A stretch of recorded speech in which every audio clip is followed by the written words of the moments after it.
You are listening to the CMC Podcast. Join us each week for messages designed to equip, inspire, and motivate. And now for today's message from Pastor Tim Brooks.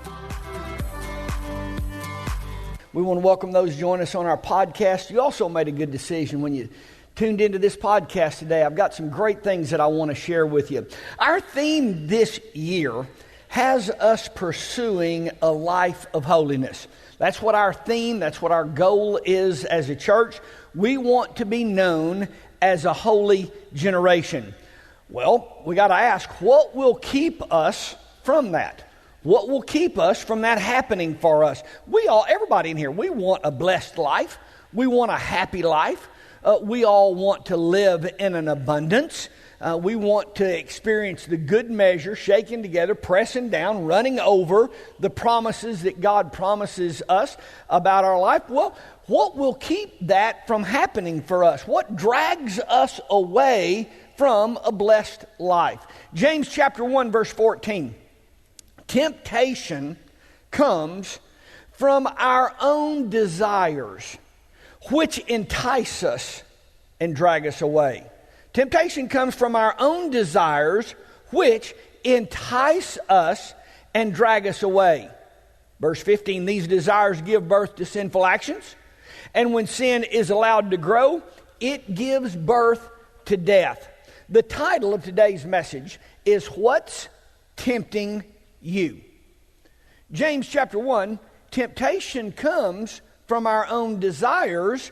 Well, what is it that you have? What desire do you have that may be tempting you? I want a show of hands. Who in here really likes asparagus? Oh, good representation for the asparagus crowd. Who in here really does not like asparagus at all? Those are a little more adamant, but we've got about a 50-50 split in here. Who in here really, you just like to have a sardine on a cracker? Now, who's this? Very few. Yes, there's a few of us sardine people. Who in here, if a can of sardines is open, you're out of the house? I'm not, overwhelming there. A lot of folks make break and run when the sardines are open. We all have different desires. But we all have desires. We all have them, but they are different. The key to living a holy life is getting a hold of or getting control of a desire that can be in the form of a temptation that will pull you away from the holy life that we are pursuing. James chapter 1 verse 14, temptation comes from our own desires, which entice us and drag us away. These desires give birth to sinful action, and when sin is allowed to grow, it gives birth to death. Now, here is the confusion. The confusion is in the fact that your desire is not bad. I hear it, you do too. Well, Tim, I'm just a man. I'm just a red-blooded man, and men are born with God-given desires. I didn't ask for this. God put that in that is the way I am made. I hear it. I'm a teenager. All teenagers. Every teenager wants to. Every teenager desires. Well, Tim, I'm a woman. And women just have needs. They have needs, and they are God-given needs. Let me tell you, desires are not bad. Those desires absolutely are God-given. And God wants you to have the desires of your heart. But here's the confusion.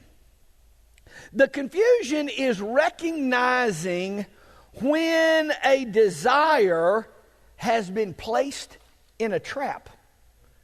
Temptation comes from our own desires. Anybody ever have a mouse trap?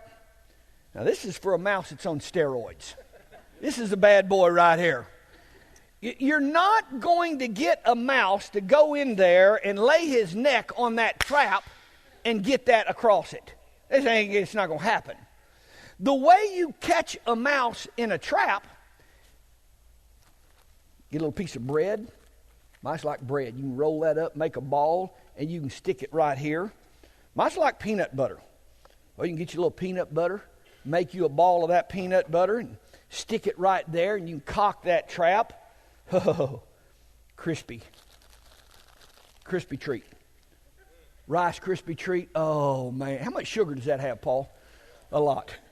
Oh, man, you can ball you up a little that crispy treat. Put that in there. The ultimate cheese. Oh, big old chunk of cheese. You put that cheese in there, and a mouse just can't stand it. You got to put something that the mouse desires in the trap if you're going to catch the mouse. The only way to get that mouse in there and get his neck snapped is to put something in that trap that he likes, that he desires. It's a God-given desire. God made mice to like cheese. It's a God-given desire. I hear it, you do too. I'm just a teenager. Oh, Tim, I'm just a man, and that's just the way all men are. Though we all have God-given desires. God understands this. God understands this about me. God created me to have these desires. Nothing's wrong with cheese. I want you to know there's not anything wrong with cheese. There's not anything wrong with these Rice Krispie treats. There's not anything wrong with peanut butter, especially the extra crunchy kind. There's not anything wrong with these things. It's when it's in the trap. It's when it's in the trap. It's when the cheese that is something that you desire, that is God created inside you. Temptations come from our own desires. A mouse loves cheese. So to catch a mouse, I got to put what he likes in a trap. Are you seeing where this sermon is going? My point is, absolutely you're a man. You're a red-blooded man. You've got desire. I get all. You're a teenager. All teenagers want, they feel, they desire. They got these drive. I got all of that. Yes, absolutely they're God-given. God made you that way. I'm not arguing that. But here's what I want you to understand. At the right time, in the right place, cheese is really, really good. But at the wrong time, in the wrong place, at the wrong age, at the wrong situation. Come on, are you following what I'm getting you to understand here? Young people, you got desires. Women, you have desires. Men, what is a temptation for you? What is a temptation? Let me ask you this. What is your cheese? What is your cheese? It'll be something that you like. I personally have no desire to stick a needle in my arm. That's not anything I would want to do. So, that is not a temptation for me. And I sure don't want to stick it in between my toes or in my eyelid. I don't have, that is not a lure for me. So, I don't have a problem there. But I do have temptations. I like money. I like to make money. I like to have a pocket full of money. I like to have lots of money. I like that. So, I read about preachers all the time getting caught stealing money out of the church offerings. So, I'm not going to be anywhere around the church offering. I don't count it. I don't take it up. I'm not signing off on it. I'm not one of the men that sign off on all the offering. I'm not in the deposit. I don't take it to the bank. I've never, not one time in all these years, carried a church offering to the bank. Oh, Tim, you'd steal money? I don't know, but I'm not going to find out.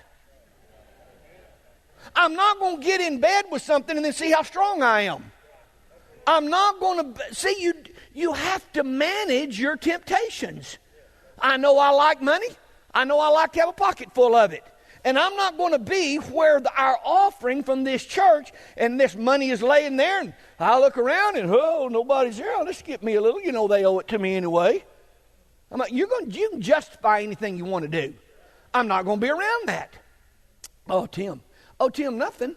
You manage what you know could be a cheese in a trap for you. I've never taken one penny out of an offering. Terry and I come and kneel at the altar just like everybody else, and we pay our tithes and we give our offerings just like everybody else. And I'll have nothing to do with touching the deposits.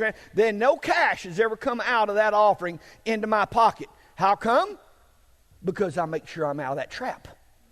See, you manage your life in such. Don't get in a car with all those friends. Don't go to that party and think you're not going. Come on, are you understanding this? See, you don't stick your neck in there to get that cheese and not think it's going to get snapped on. To live holy, you identify what might be, what could be, or what is a temptation for you, and you keep away from situations where the devil could take that and put it in a trap. Alcohol is used to disinfect it. Kills bacteria. We're learning how to power engines with alcohol, but when it's taken internally, it'll destroy homes, it'll destroy marriages, it'll destroy families, it'll destroy businesses. More people die each year of drunk drivers in wrecks than are killed in many wars that we've had. We don't publish those statistics for people to see. Let me tell you something. Hydrocodone, oxycodone, that was a good deal for me for a day or two after my arm surgery that I recently had. That enabled me to get over that next day or two. But after a couple of days of that, hey, I kind of like that feeling. Hey, bring me another one. Hey, whoa. Get that out of here. See, I recognize cheese, but you have to recognize it when it's in a trap. You got to recognize when all of a sudden, hey, boy, didn't this feel? Boy, didn't you like this taste? Isn't this? Hey, bring me another one. Here, get me another one. You got to manage your life in such a way. It's a good thing. Food keeps us alive. We eat too much of it.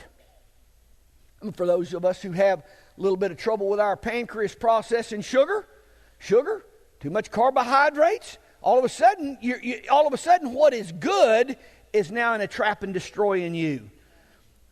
Sexual relations is how all of us are in this room today. You're not here without that. That's a wonderful thing, or we wouldn't be here. Be careful. When it's in a trap, it'll destroy your life. It'll destroy your life. Turn to Genesis chapter 39.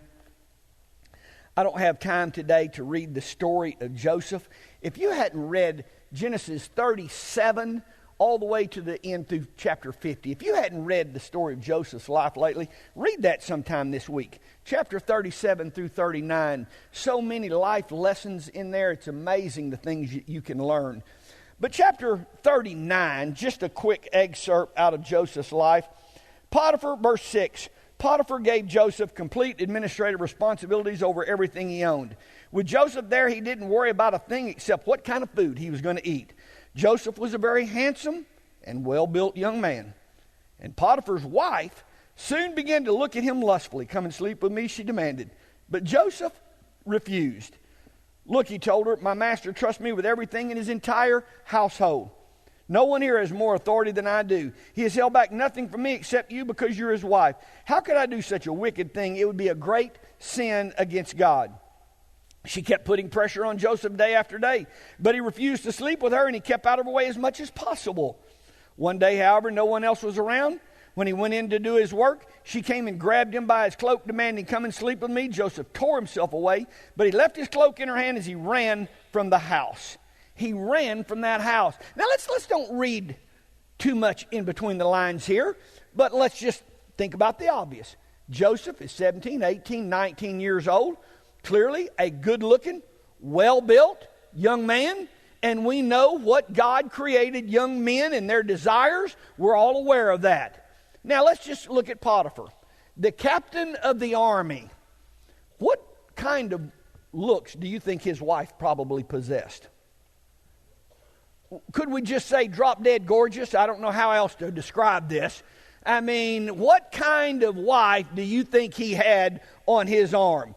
I'm talking about an unbelievably good-looking woman, and here she is, desiring and running after a God-given desire. Do you see that?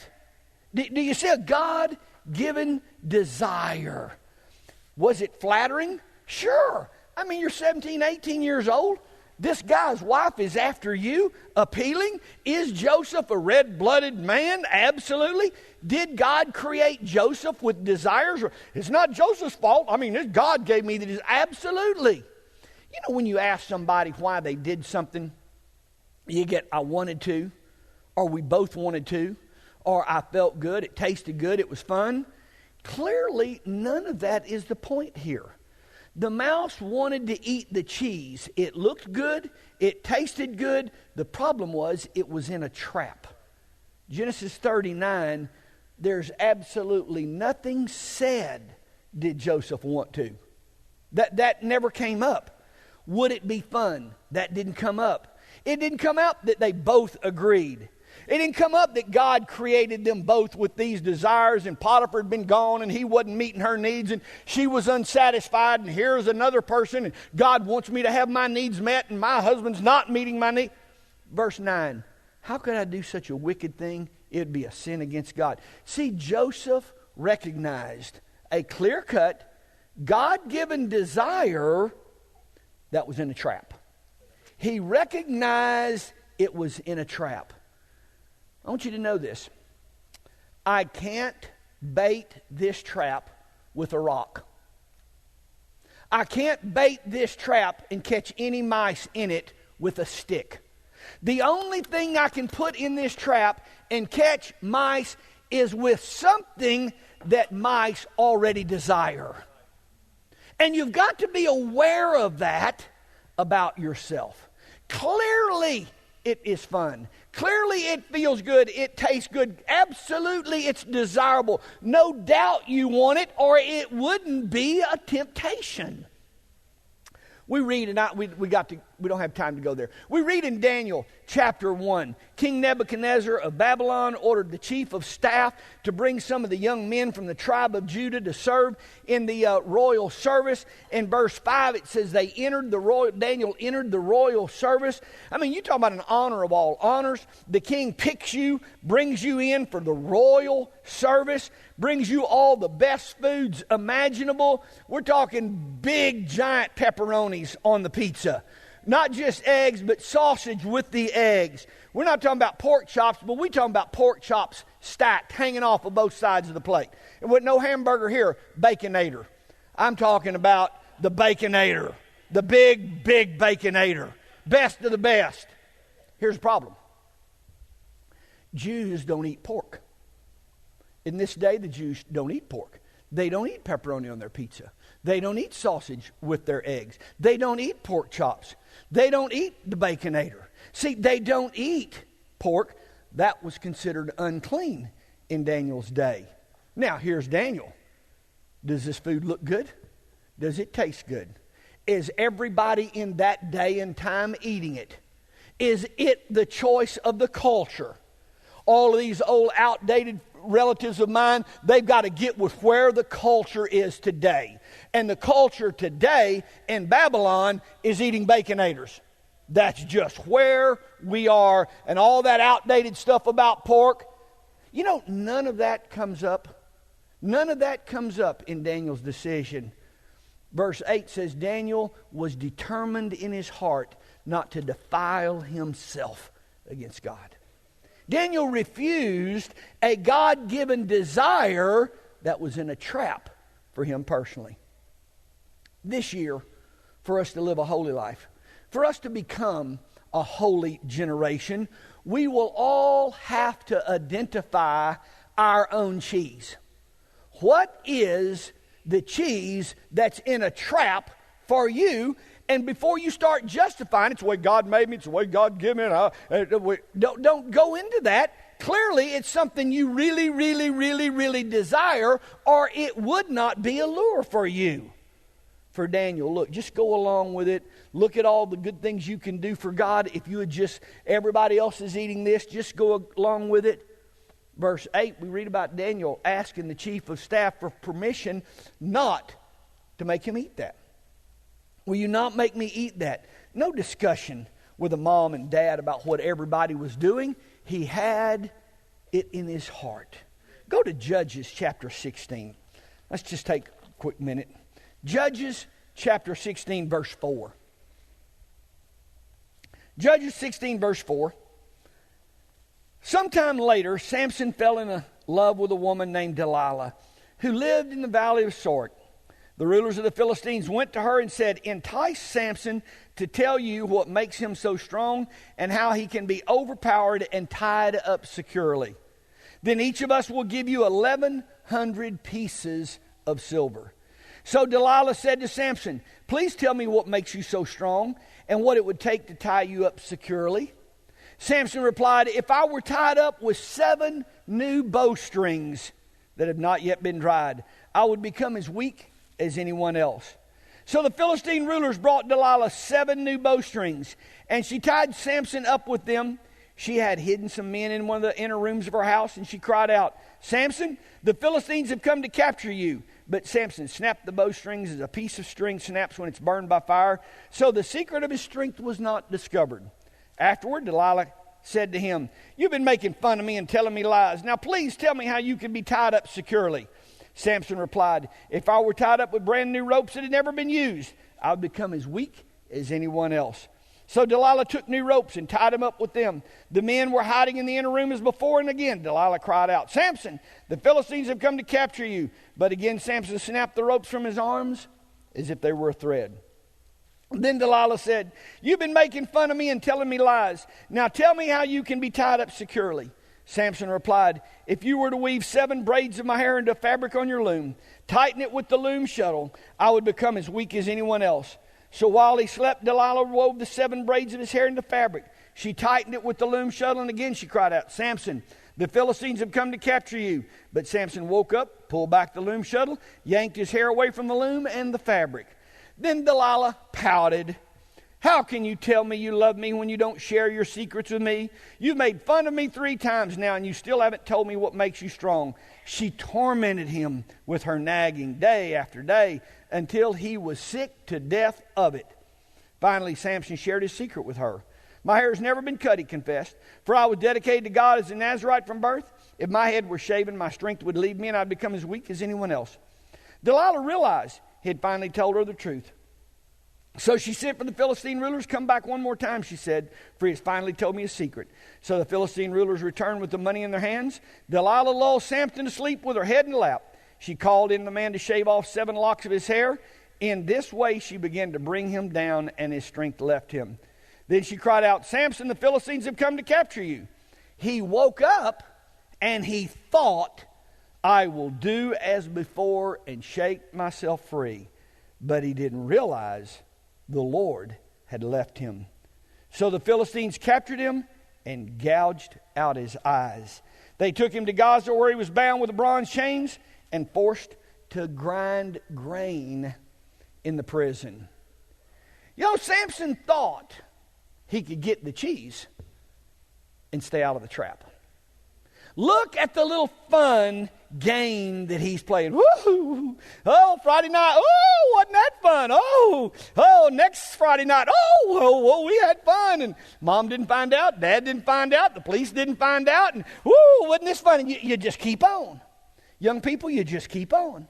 Nobody's found out. You hadn't gotten caught. You hadn't gotten the trap. I mean, woo! Oh, it's fun. And look at this little cat and mouse game and this little fun that he and Delilah are having. He's just playing and he's just dancing in. And eventually, you get a little further and you get a little closer and you get a little closer and you go a little further and you're having fun. And before you know it, you've gotten in and your eyes are gouged out. That's what happens. The devil tempts you. You're enticed by a desire. And you're having fun and you think it's all cute and you're tee-heeing and ha-haing and sneaking around.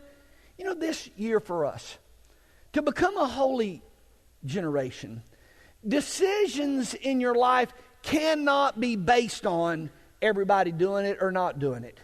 It can't be based on whether it feels good or it doesn't feel good. Decisions in your life can't be based on if your friends think it's okay or if your friends are doing it. Joseph said, I can't do this wicked thing and sin against God. Didn't have anything to do with whether he wanted to or not. Didn't have anything to do with whether it'd be fun or not. See, temptation is in fact a God-given desire that's been put in a trap. That's what temptation is. Young people, I want you to know. I want you to know temptation is a God-given desire that is everybody is doing it. It's everybody wants to. It is something we are created with. But when it's in a trap, it's what you got to watch out. I'm asking today, what is it for you? I mean, what is your personal cheese? For some like asparagus, some don't.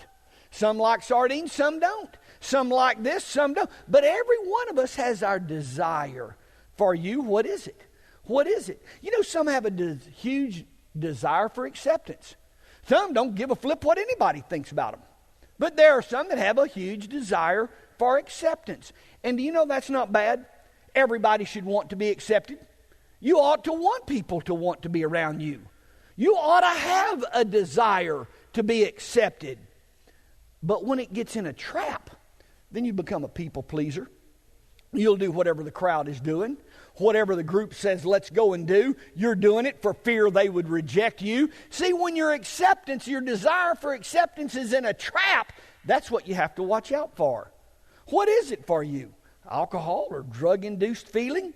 You know, for those who have sugar and pancreas level problems, is it a honey bun? Is it a cake? Is it cookies? I mean, what is it for you personally? What is it that tempts you, that wants to drag you away and produce death instead of produce life and life more abundant? What's keeping you from the blessed life that God has for you? You know, for some women, the desire for a husband, and that's a great desire. It's a God-given desire. That's a wonderful thing. But when that desire is in a trap, it'll drag you away. Young girls, listen to me. You want to get married, all I want to do is just be married and have a family. And that's wonderful. That's wonderful until you get married and then you wish you weren't. All I want to do is just get married, and I just want to get married, and I just want to get married. Be careful. When that becomes a desire that's in a trap, it'll have you dating the wrong guy. It'll just have you go blind. See, the mouse can't see the trap. Totally ignoring that trap. That desire for that cheese, everybody's saying, don't do that. He's not the one for you. Every counsel you get is going the wrong direction. But your desire overwhelms your ability to see the trap. Women, be careful. I mean, that's a God-given desire. Yes, absolutely you want to do that. Be very careful. It's a trap. It's a trap. Watch out. For some men, the desire to be successful, the desire to look like you're successful, that's a big desire for men. And it ought to be. Men, you ought to want to be successful. You ought to want to look successful. I'm tired of men wanting to be a thug. Come on. You ought to want success. You ought to want to look successful. You ought to walk down the street and people look at you as successful. But be careful. When that's in a trap, it'll have you buying a truck that you can't really afford the payments on. It'll have you signing a note on a house that you really don't need at this time in your life. Be very careful. It'll have you buying a four-wheeler because your best friend bought a four-wheeler, and the fact is, he's not where you are in this season of life, and a four-wheeler is not now for you. See, what can happen is your friend's got a new gun, and you got to go get a new gun just to keep up, and wait a minute. That's not where your money needed to go to your rent, not to buying a new gun.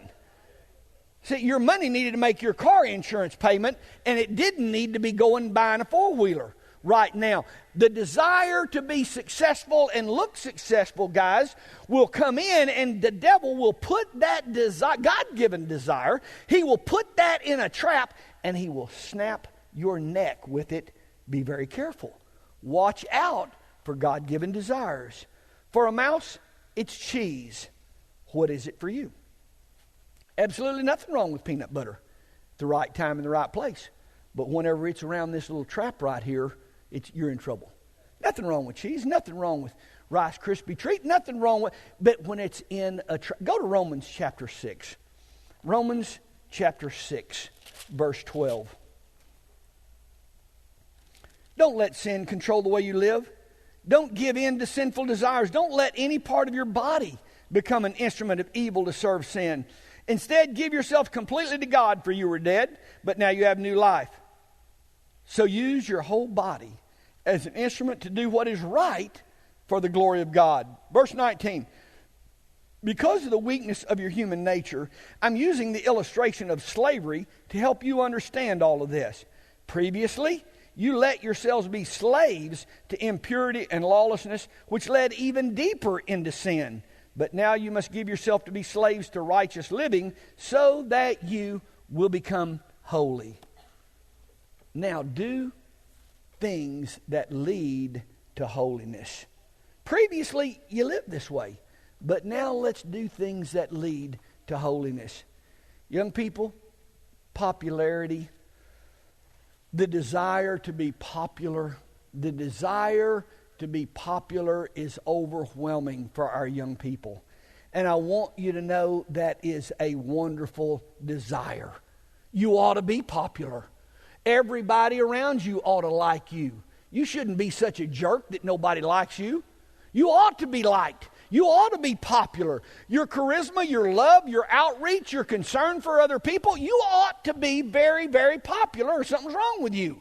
If you're not popular, work on it. You're a jerk. Brush your teeth. Gargle before. For crying out loud. You ought to be popular. But be real careful. That desire for popularity can be put in a trap, and it'll have you going along with a group doing something that you should have never been doing. It'll have you going against what you know is right for you to do. You better be careful about that desire to be popular, because it can be put in a trap. The point of the message today is you need to identify your cheese.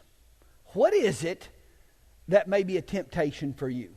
What is it that'll get you off track if you don't watch out for it? You need to see a huge desire that you have. Young girls, a desire to get married. Guys, a desire to look successful. Teens, a desire to be popular. All of those are God-given desires, but be careful when it's put in a trap. I don't know, for one, you just want to have money. Somebody else, money ain't no big deal to you. Somebody else really likes the way these pills make you feel. Somebody else says, I hate the way they make me feel. My skin itches and I crawl and I see bugs on the wall. I don't like those. I don't know what your temptation is today. The most important thing for you is to identify what's tempting you. Identify what is tempting to you. Absolutely, you have God-created desires. There is nothing wrong with your desire. It's just when the devil puts that desire in a trap that will drag you away and destroy you from the life that God has. Daily in your life, identify what's tempting you and run from those traps. For all the members of this church, let's live a holy life that God can abundantly bless. Y'all stand with me. Lord, today we ask the power of the Holy Spirit to give us wisdom and insight.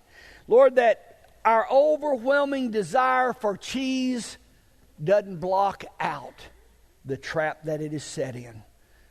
God, daily give us wisdom that our eyes can be open and we can see the traps that the devil has set to destroy our life. You have been listening to the CMC Podcast. For more information about CMC, our different conferences, Christian school, college internship, resources, and more, go to cmchurch.com.